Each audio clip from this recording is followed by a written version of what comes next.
ರಣಭೂಮಿಯ ಪೊರೆಯೋ ವಿಜಯ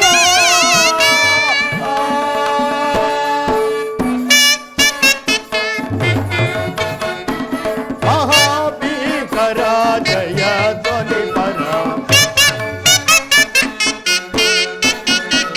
ಮಹಾಭೀಕರ ಜಯ ಧ್ವನಿ ಪರ ಸಹಸ್ರ ರೂಪಾಣು ಭಯಂಕರ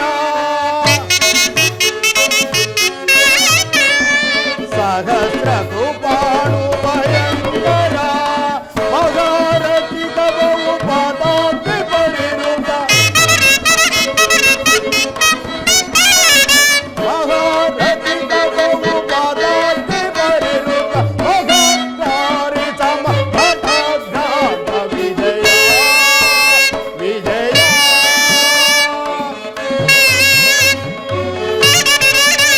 ವಿಜಯ ವಿಜಯ ಜವದೊಳಿ ಕಿಸೈ ಮೆರವಿ ರಣಭೂಮಿಯ ಪೊರೆಯೋ ವಿಜಯ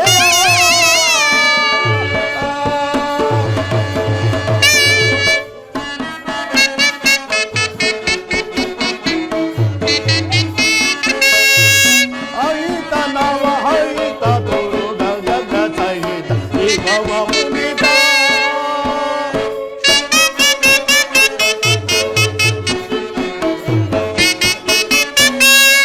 ಅಹಿತ ನವ ಹರಿತ ದುರ್ಗ ಗಗ ಸಹಿತ ಈ ಭವ ಮುನಿತ ಋಗಿನ ರೋಂಟಿ ಕುಲ ಪದಾಬ್ದಿ ನಿಖಿಲ ಋಗಿನ ರೋಂಟಿ ಕುಲ ಪದಾಬ್ದಿ ನಿಖಿಲ ಕೃಪ ಭರಿತ ಗುರು ವಿಜಯ ಪರಿಕಲಿತ ಭರಿತ ಗುರು ವಿಜಯ ಪರಿಕಲಿತ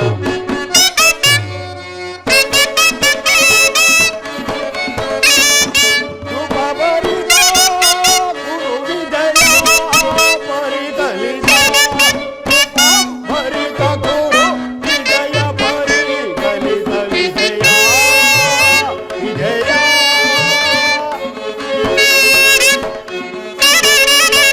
ವಿಜಯ ವಿಜಯ ಜವದೊಳಿ ಕಿಸೈ ಮೆರವಿ ರಣಭೂಮಿಯ ಪೊರೆ ವಿಜಯ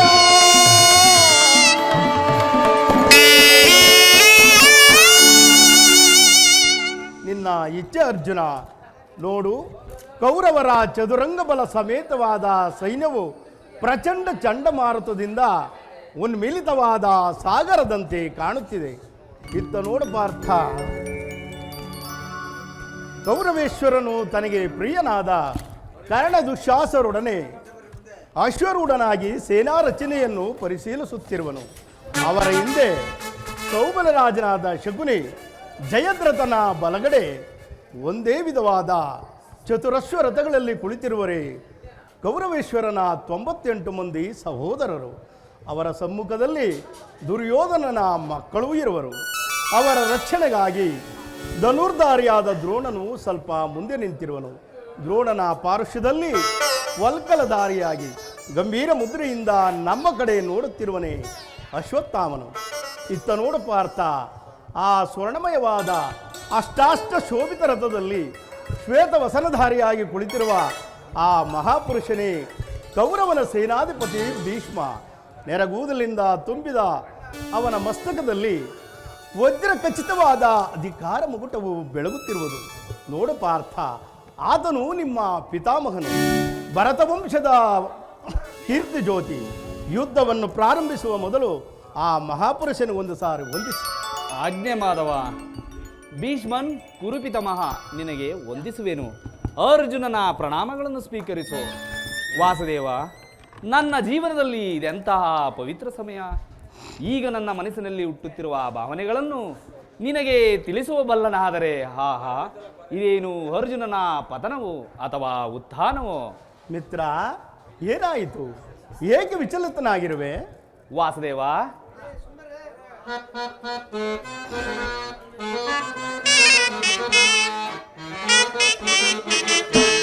ಸುಜನ ಹರಣ ವಂಜನಾಶನ ವೇದಯಿ ಕದನ ಜನಾರ್ದನ ಬೇಡ ಈ ಕದನ.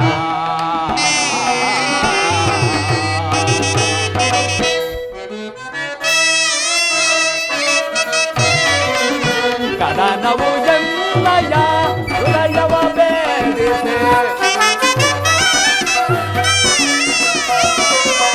ಕದನವು ಎನ್ನಯ ಹೃದಯವ ಬೇರಿಸಿ ಒದಗುತ್ತಲಿರುವುದು ಘೋರ ಪಾಪವೋ.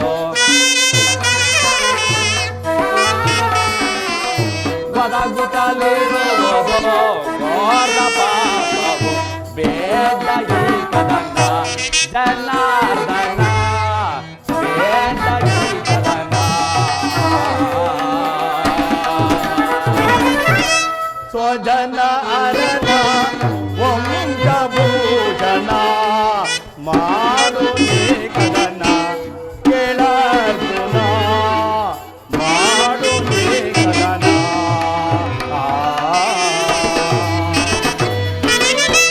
ತರಹರಿಪುದು ಮನ ಹಿಡಿಯಲು ದನು ಮನ,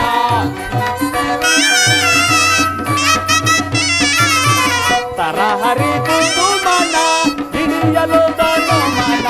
ಜಾರುತ್ತಿದೆ ಗಾಂಡೀವ ಸೋಲುತ್ತಿದೆ ಕೈ ಕಾಲು,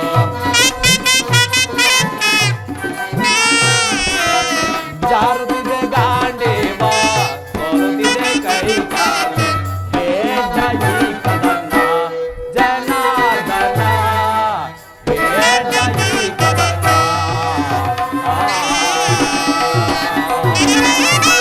ರಣರಂಗದಲ್ಲಿ ಸರಸ ಸರಿ ಪಾರ್ಥ ವಾಸುದೇವ ರಣರಂಗದಲ್ಲಿ ಸರಸ ಸರಿ ಮಾಡು ನೀ ಕದನ ಕೇಳರ್ಜುನ ಮಾಡು ನೀ ಕದನ ಕೇಳರ್ಜುನ ಮಾಡು ನೀ ಕದನ.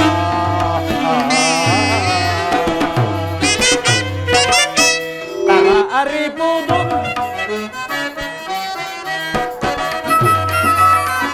ಗುರು ಪಿತಾಮಹ ವಧಿಸುವುದು ಸೀತಾವೇ,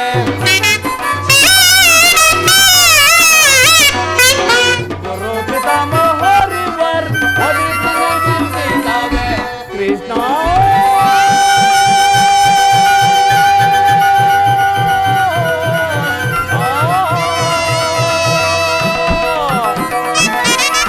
ಗುರು ಪಿತಾಮಹ ವಧಿಸುವುದು ಸೀತಾವೇ. ಕರುಣದಿ ಪಾಲಿಸೋ ಮುರಹರಿಯನ್ನಯ,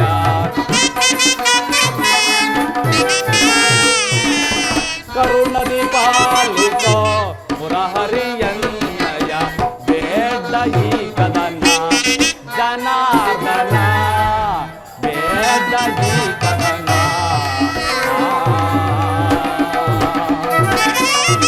ನಾನಿರುವೆನು ನಿನಗೆ ಭಯವನ್ನು ಬಿಡು ಪಾರ್ಥ ಪಾರ್ಥ. ವಾಸುದೇವ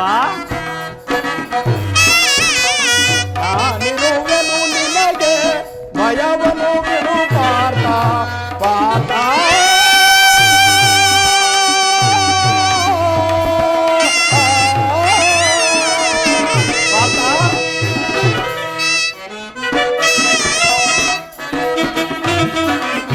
ನಾನಿರುವೆನು ನಿನಗೆ ಭಯವನ್ನು ಬಿಡು ಪಾರ್ಥ. ಚಿಂತೆಯ ತೊರೆದು ನೀ ಮಾಡು ನೀ ಕದನ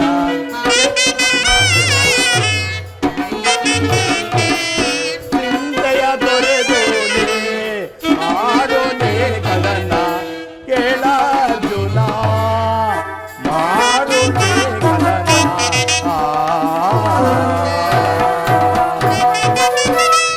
ಏನು ಹೇಳಲಿ ಕೃಷ್ಣ, ಅಂಗ ಪ್ರತ್ಯಾಗಗಳಲ್ಲಿ ದಾರಣದ ಜ್ವಾಲೆ, ಬೇಸಿಗೆಯ ಬಿಸಿಲಿನಿಂದ ಬೆಂದ ತಾವರೆಯಂತೆ ಮುಖವು ಬಾಡಿರುವುದು, ಶರೀರದಲ್ಲಿ ಕಂಪನವು ರೋಮಾಂಚನವು ಹುಟ್ಟುತ್ತಿರುವುದು, ನಾಲಿಗೆಯು ಒಣಗುತ್ತಿರುವುದು, ಗಾಂಡೀವವು ಕೈಯಿಂದ ಕಳಚಿತು, ಕಾಲುಗಳಲ್ಲಿ ನಿಲ್ಲಲು ತ್ರಾಣವಿಲ್ಲ. ಕೃಷ್ಣ, ನಾನು ನೋಡುತ್ತಿರುವುದೇನನ್ನು? ಇವರೆಲ್ಲರೂ ನನ್ನ ಬಂಧು ಬಾಂಧವರು, ಗುರು ಹಿರಿಯರು, ಜ್ಞಾತಿಗಳು, ಮಿತ್ರರು ಇವರಲ್ಲೆಷ್ಟೋ ಜನರ ದಮನೆಗಳಲ್ಲಿ ಭರತ ವಂಶದ ಪವಿತ್ರ ರಕ್ತವು ಹರಿಯುತ್ತಿರುವುದು ಬಲ್ಲೆಯ. ರಾಜ್ಯದ ಮೇಲಿನ ಆಸೆಯಿಂದ ಇವರನ್ನು ಒಲಿಸಲು ನನ್ನಿಂದಾಗದು. 3 ಲೋಕದ ಸಾರ್ವಭೌಮ ಪದವಿಯ ಸಲುವಾಗಿ ನಾನೀ ಜ್ಞಾತಿವದೆಗೆ ಗುರು ಹಿಂಸೆಗೆ ಕೈ ಹಾಕಲಾರನು. ರಥವನ್ನು ತಿರುಗಿಸು ಮಿತ್ರ, ನನಗೆ ಯುದ್ಧವೂ ಬೇಡ. ಅರ್ಜುನ, ಇದೇನಿದು? ದೇವಾ,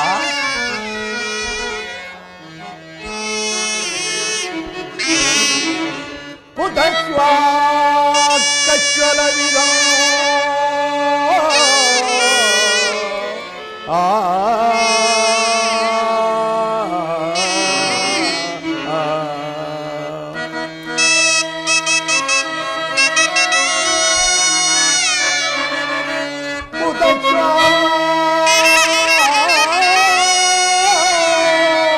ಕಶ್ವಲವಿದಂ ವಿನ ವಿಷಮೇ ಸಮಪಶೀದೌ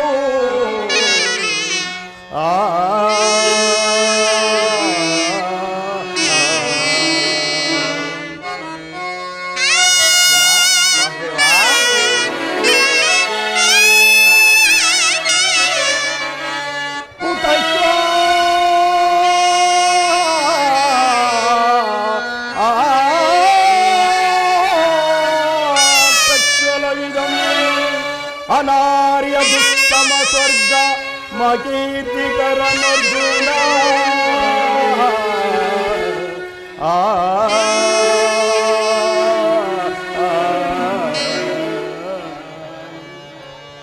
ಈ ವಿಷವಾಂತರದಲ್ಲಿ ಇಂತಹ ಕಶ್ಮಲ ಭಾವವು ನಿನ್ನಲ್ಲಿ ಹೇಗೆ ಹುಟ್ಟಿತು? ಕ್ಷತ್ರಿಯ ವೀರನಾಗಿ ಅನಾರ್ಯನಂತೆ ವರ್ತಿಸುವೆಯ? ತೆರೆದ ಸ್ವರ್ಗದ ಬಾಗಿಲನ್ನು ನಿರಾಕರಿಸಿ ನರಕದ ಮಾರ್ಗವನ್ನು ಹಿಡಿಯಬೇಡ. ನರನೆಂದು ಹೆಸರಾಗಿ ಏಡಿ ಎಂಬ ನಿಂದನೆಯನ್ನು ನೀನು ಸಹಿಸಲಾರೆ. ಈ ದೌರ್ಬಲ್ಯವನ್ನು ತ್ಯಜಿಸಿ ಯುದ್ಧಕ್ಕೆ ಸಿದ್ಧನಾಗು ಪಾರ್ಥ. ವಾಸುದೇವ,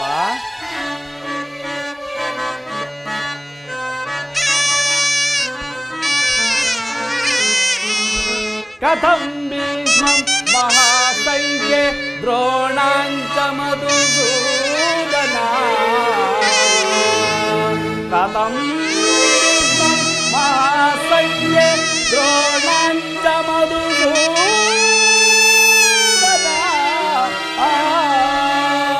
ಇಷದಿ ಪ್ರತಿರೋತ್ಸಾಮಿ ಪೂಜ ಹರಾವರಿ ಸೂದನ.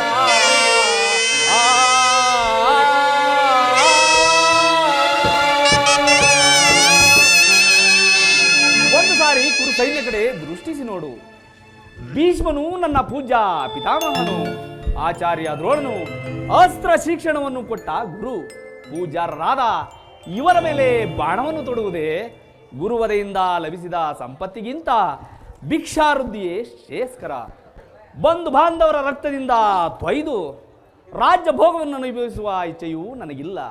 ಅಶಾಶ್ವತವಾದ ರಾಜ್ಯ ಲೋಪಕ್ಕೊಳಗಾಗಿ ಶಾಶ್ವತ ಧರ್ಮವನ್ನು ನಾಶಪಡಿಸಲು ನನ್ನಿಂದಾಗದು. ಈ ಸ್ವಜನವದೆಯೂ ನನಗೆ ಸಮ್ಮತವಿಲ್ಲ ದೇವ. ಯಾರನ್ನು ಯಾರು ವಧಿಸುವುದು ಅರ್ಜುನ?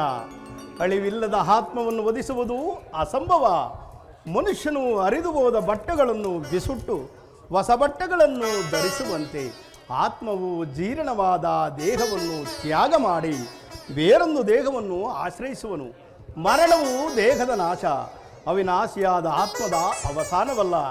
ಈ ದೇಹಕ್ಕೆ ಬಾಲ್ಯ, ಯೌವನ, ವಾರ್ಧಕ್ಯಾದಿ ಅವಸ್ಥೆಗಳು ಪ್ರಾಪ್ತವಾಗುವಂತೆ ಮಾನವನಿಗೆ ದೇಹಾಂತರ ಪ್ರಾಪ್ತಿಯು ಸಹಜವಾದದ್ದು. ಪಂಡಿತನಾದವನು ಅದರ ಸಲುವಾಗಿ ದುಃಖಿಸುವುದಿಲ್ಲ. ಈ ಭೀಷ್ಮ ದ್ರೋಣರು, ನೀನು ನಾನೂ ಕೂಡ ಮುಂದೆಯೂ ಜನಿಸಿರುವು. ಜನ್ಮ ಮೃತ್ಯುಗಳು ಆತ್ಮನ ಅನಂತ ಪ್ರವಾಸದ 2 ಅಂತರಗಳು. ಹುಟ್ಟಿದವನಿಗೆ ಮರಣವು, ಮೃತನಿಗೆ ಪುನರ್ಜನ್ಮ ಮೊದಲೇ ನಿಶ್ಚಿತವಾಗಿರು. ಅವಶ್ಯಕವಾಗಿ ಆಗಬೇಕಾದದಕ್ಕೆ ಮೂಢನಂತೆ ಚಿಂತಿಸಿ ಫಲವಿಲ್ಲ. ಯುದ್ಧವು ಕ್ಷತ್ರಿಯನ ಧರ್ಮ. ನಿನ್ನ ಧರ್ಮವನ್ನು ನೀನು ಪಾಲನೆ ಮಾಡುವ ಅರ್ಜುನ. ಜನಾರ್ದನ, ಯುದ್ಧದ ಹೆಸರೆತ್ತಿದರೆ ನನ್ನ ಹೃದಯವು ಕಂಪಿಸತೊಡಗುವುದು. ದುಸ್ಯಾದ ಸೈಖ್ಯಾತದಿಂದ ನನ್ನ ಸರ್ವಾಂಗಗಳು ನಿಶ್ಚಯಿತವಾಗುವು. ನಾನು ಹೇಡಿಯಲ್ಲ, ಆದರೂ ಪಾಪ ಭೀತಿಯಿಂದ ಯುದ್ಧ ವಿಮುಖನಾಗಿರುವೆ. ಹೇಳು, ಈ ಯುದ್ಧದ ಹೊರತಾಗಿ ಕ್ಷತ್ರಿಯನಿಗೆ ಮಧ್ಯಾಧರ್ಮವಿಲ್ಲವೋ? ಅರ್ಥ ಸ್ವಧರ್ಮ ಪಾಲನೆಯಲ್ಲಿ ಪ್ರಾಣಗಳನ್ನಾದರೂ ತ್ಯಜಿಸಬಹುದು, ಆದರೆ ಪರಧರ್ಮ ಅವಲಂಬನವು ಅನರ್ಥಕಾರಿ. ನೆನಪಿರಲಿ ಅರ್ಜುನ, ಇದು ಧರ್ಮಯುದ್ಧ. ಈ ಯುದ್ಧದಿಂದ ನೀನು ನಿವೃತ್ತನಾದರೆ ಸ್ವಧರ್ಮವನ್ನು ಉಲ್ಲಂಘಿಸಿದ ಪಾಪಕ್ಕೆ ಗುರಿಯಾಗಿವೆ, ಅಕೀರ್ತಿ ಬಾಧನೆನಿಸಿವೆ. ನಿನ್ನಂತಹ ಸಂಭಾವಿತನಿಗೆ ಅಕೀರ್ತಿಯು ಮರಣಕ್ಕಿಂತ ಘೋರತರವಾದುದು. ಶತ್ರುಗಳು ಏಡಿ ಎಂದು ಅಳೆಯುವರು, ಆತ್ಮೀಯರು ವಂಚಕನೆಂದು ನಿಂದಿಸುವರು. ಆದುದರಿಂದ ಈ ಮನೋವಿಕಾರವನ್ನು ಬಿಟ್ಟು ಸ್ವಧರ್ಮವನ್ನು ಪಾಲನೆ ಮಾಡು. ಕರ್ಮವು ಪೌರುಷದ ಲಕ್ಷಣ. ಅಕರ್ಮಣ್ಯನಾದ ಮಾನವನು ಜೀವಂತ ಶವದಂತೆ, ಸರ್ವರ ನಿಂದನಿಗೂ ಪಾತ್ರನು, ಸರ್ವರಿಂದ ವರ್ಜಿತನು.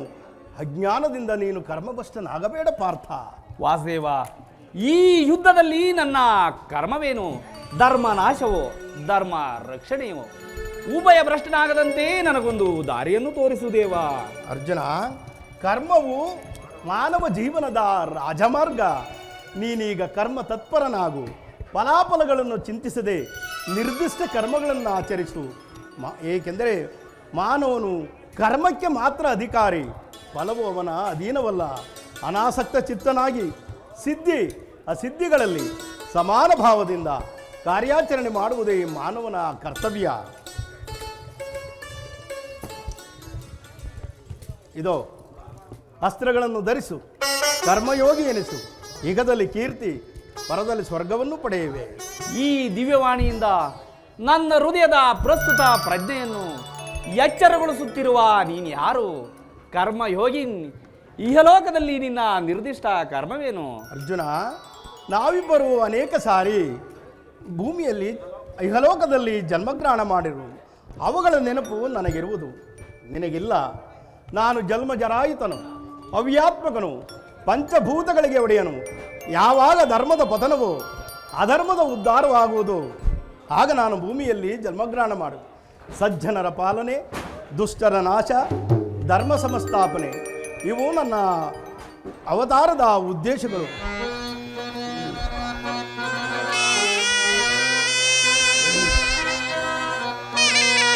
ಯದಾ ಯದಾ ಹಿ ಧರ್ಮಸ್ಯ ಗ್ಲಾನಿರ್ಭವತಿ ಭಾರತ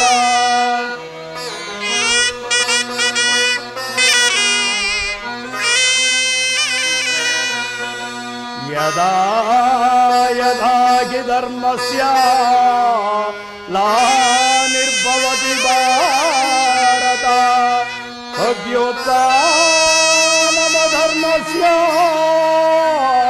ತದಾನಾತ್ಮಂ ಸುಜನ್ಯಂ ಪರಿತ್ರಾಣಾಯ ಸಾಧೂನಾಂ ವಿನಾಶಾಯ ಚತುರ್ವೃತ್ಯಂ ಧರ್ಮ ಸಮಸ್ಥಾಪನಾರ್ಥಾಯ ಸಂಭವಾಮಿ ಯುಗೇ ಯುಗೇ ಯುಗೇ ಯುಗೇ ಯುಗೇ ಯುಗೇ.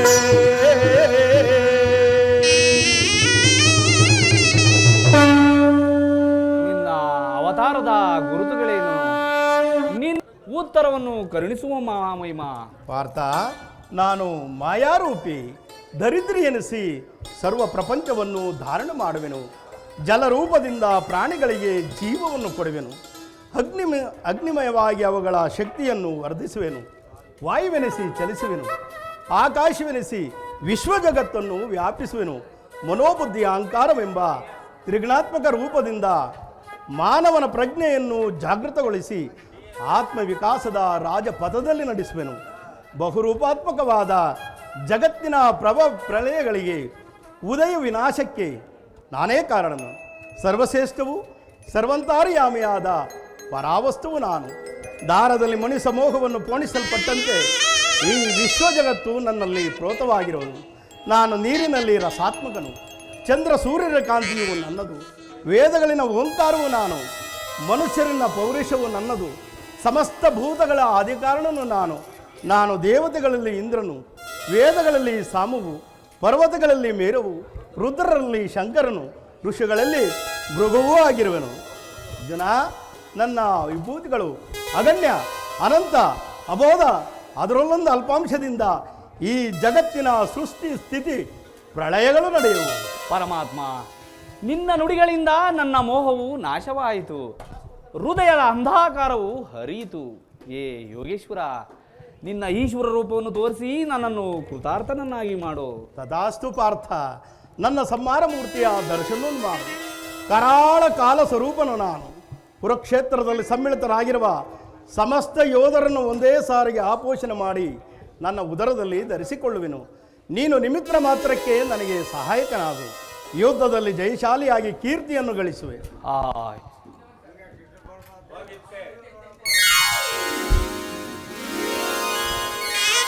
ಗದೆ ಗದೆ ಗದೆ ತವನಿ ತವನಿ. ಆಹಾ, ಎಂಥ ಭಯಾನಕರವಾದ ರೂಪವಿದು. ಮಾನವ ಚಕ್ಷುಗಳಿಂದ ಇದನ್ನು ನೋಡಲಾರರು ಪ್ರಭು. ಕೈಕಾಲುಗಳು ಕಂಪಿಸುವವು, ಸ್ಫೂರ್ತಿ ಇಲ್ಲ. ಕರುಣಾಮಯನೇ, ನಿನ್ನ ಸೌಮ್ಯ ರೂಪವನ್ನು ಧಾರಣೆ ಮಾಡು.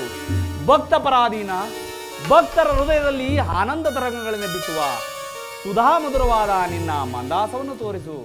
ಗೋಪಿಕಾ ವಲ್ಲಭ, ಲಲಲಾಂಚಿತ ರಂಜಿಕವಾದ ನಿನ್ನ ಗಂಭೀರ ಸುವಾಸ ವದನವೆಲ್ಲಿ? ಭಯವನ್ನು ಬಿಡು ಪ್ರಾಣಸಕ, ಗದಾಚಕ್ರ ಶೋಭಿತವಾದ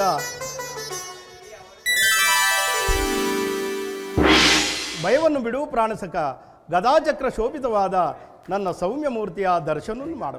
ಸಾಗರ ಮಧ್ಯೆ ಪ್ರಶಾಂತವಾದ ಗಂಭೀರ ಜಲರಾಶಿಯಲ್ಲಿ ನಿಶ್ಚಲವಾಗಿ ನಡೆಯುವ ನಾವೆಯಂತೆ ನಿನ್ನ ಹೃದಯವು ಶಾಂತವಾಗಲಿ. ಕುರುಕ್ಷೇತ್ರದ ರಕ್ತ ಪ್ರಳಯದಲ್ಲಿಯೂ ನಿನ್ನ ನೌಕೆಯು ಪದಭಸ್ತದಾಗದಂತೆ ನೋಡಿಕೊಂಡು ಸುರಕ್ಷಿತವಾಗಿ ದಡವನ್ನು ಮುಟ್ಟಿಸಲು ನಾನು ಕರುಣಾಧರನಾಗಿ ನಿಂತಿರುವೆ.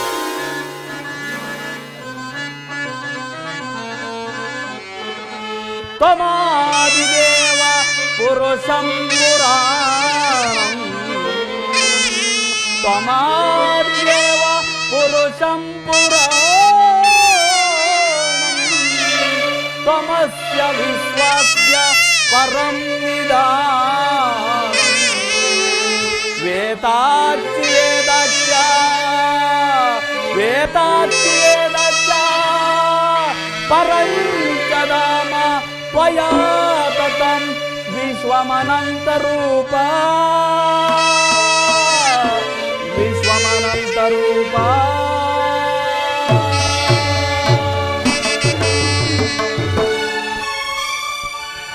ಉತ್ತರೆ ಸೌಭಾಗ್ಯವೇನಾಯಿತಣ್ಣ? ತಂಗಿ, ಪ್ರಾಜ್ಞಳಾದ ನೀನು ಪಾಮರ ಸ್ತ್ರೀಯಂತೆ ಹೀಗೆ ಹೇಳುವುದೇ? ನಿನ್ನ ಕುಮಾರನು ರಣರಂಗದಲ್ಲಿ ಕ್ಷತ್ರಿಯ ದರ್ಪದಿಂದ ಹೋರಾಡಿ ವೀರ ಸ್ವರ್ಗವನ್ನೂ ಪಡೆದನು. ಅಣ್ಣ, ಈ ದಿನ ಪ್ರಾತಃ ಕಾಲದಲ್ಲಿ ನನ್ನ ಕುಮಾರನಿಗೆ ಅಮಂಗಲವಾಗುವುದಿಲ್ಲವೆಂದು ನಾನು ಆಶೀರ್ವದಿಸಿದೆನು. ಆದರೆ ಇಂದು ನನ್ನ ಆಶೀರ್ವಾದವು ಅಪ್ರಯೋಜನವಾಯಿತೇನಣ್ಣ. ಧರ್ಮ ಯುದ್ಧದಲ್ಲಿ ಅಭಿಮನ್ಯುಗೆ ಎಂದಿಗೂ ಪರಾಜಯವಿಲ್ಲ ತಂಗಿ. ಏನು ಹೇಳಲಿ, ಈ ದಿನ ಅಧರ್ಮ ಯುದ್ಧದಲ್ಲಿ ಕುಮಾರನು ಹತನಾದನು.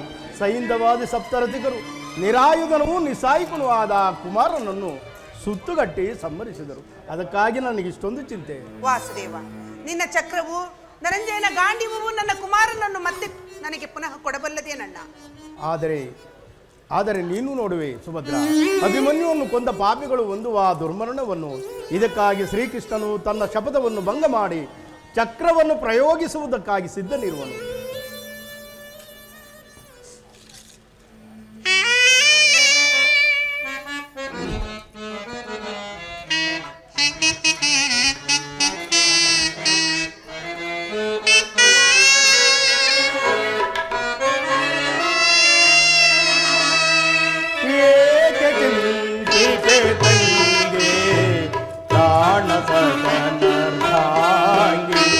ಏಕಾಂಗಿಯ